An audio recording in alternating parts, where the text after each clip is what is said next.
Greatest Michael. of all time. Greatest of all time, Jalen? Airness. Greatest of all time? Unanimous. Okay, thank you very much. That being said, Jalen, I want to start with you. Okay. How do you feel about LeBron saying that about himself? First and foremost, to me, LeBron officially passed Larry Bird and got into the top 5 when he won his final championship, his only championship in Cleveland.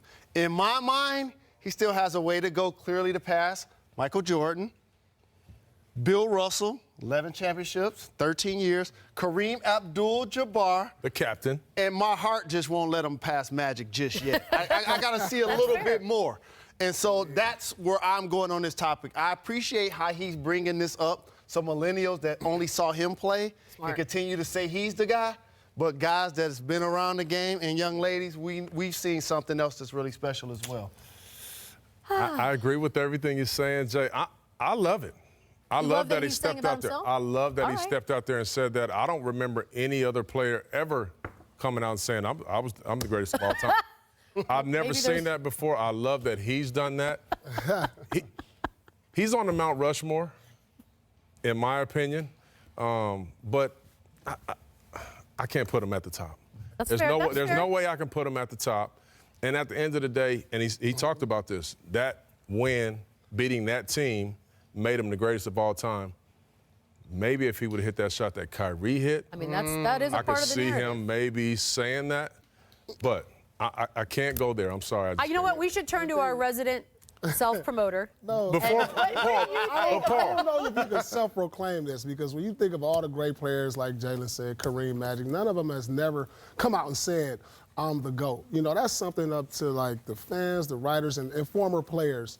You know, so when they come out with these ESPN rankings and all these other rankings, you know, let that be the judge, I think. You know, but the self-proclaiming, he's definitely up there. He's definitely top 5 in my book. But I think when you look at the accolades, the championships, I mean, Jordan, Magic, Kareem, they're all up there. I mean, Kareem has 6 MVPs, 5 championships.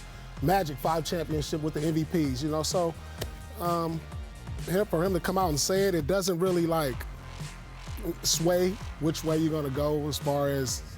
I mean, the argument. I just love that he said it. I really do. You really do. See, I would think of the 3 guys up here, I hated it the most. You know, no, I don't hate it. I don't hate it. You know why? Because he's probably been feeling that way, and I like the fact that he just said it. It made me the greatest of all time. Well, whether I believe him or not, a play or a championship that like makes you that. Because it's not a play or a championship that makes you the greatest of all time. It's the course of the body of work that you put in. So I mean, if you're going to say that, he got a point. But also, if that's the case, he's the greatest specimen that we've ever seen. But also, no doubt. His greatest individual achievement, which he acknowledged beating the Warriors, doesn't make him the greatest player of all time. That's a different thing. And also, for those that want to compare the two, Michael Jordan, when you talk about all NBA first team defensively, leading the league in scoring over 30 points per game, finals MVPs, championships, like the categories that you guys hold personal to you, like just another level that MJ's on. Do you think this will end up being generational? Because it seems like people in our age group and higher, we sort of cringed at the idea of saying that you're the greatest of all time? Because there are living legends that you guys have all referenced.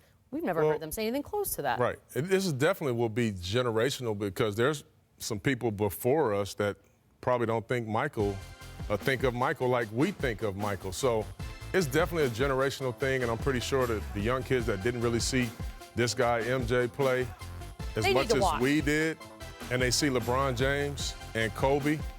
You know, Kobe gets slighted in all of this, by the way, but is that the number one guy who gets slighted, you think? Absolutely. It's 2. 100%. Who's the other? Tim Duncan. Yeah, Timmy for sure, too. And imagine but you know what? LeBron having these conversations and his accolades allow us and the fans to kind of put him ahead of those 2 guys. But here's the crazy thing. Y'all probably gonna kill me. But okay. I think MJ is the greatest of all time. But I think Kobe is more skilled than any player that's ever played that I've seen.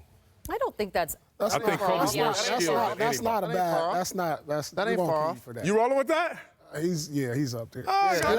We just talking about skill. That's good or bad. Yeah. But I agree with your question. LeBron putting the conversation out there allows the media and the fans to allow him to leapfrog Kobe and Tim Duncan and eliminate the conversation because he's putting himself next to MJ. What about the King James on the shoes? We're gonna let that one go, right? We're gonna let that go. On the Jordans? Yeah. Air James? Yeah, we're gonna let that go. Okay. We're gonna let that go. We'll let that go.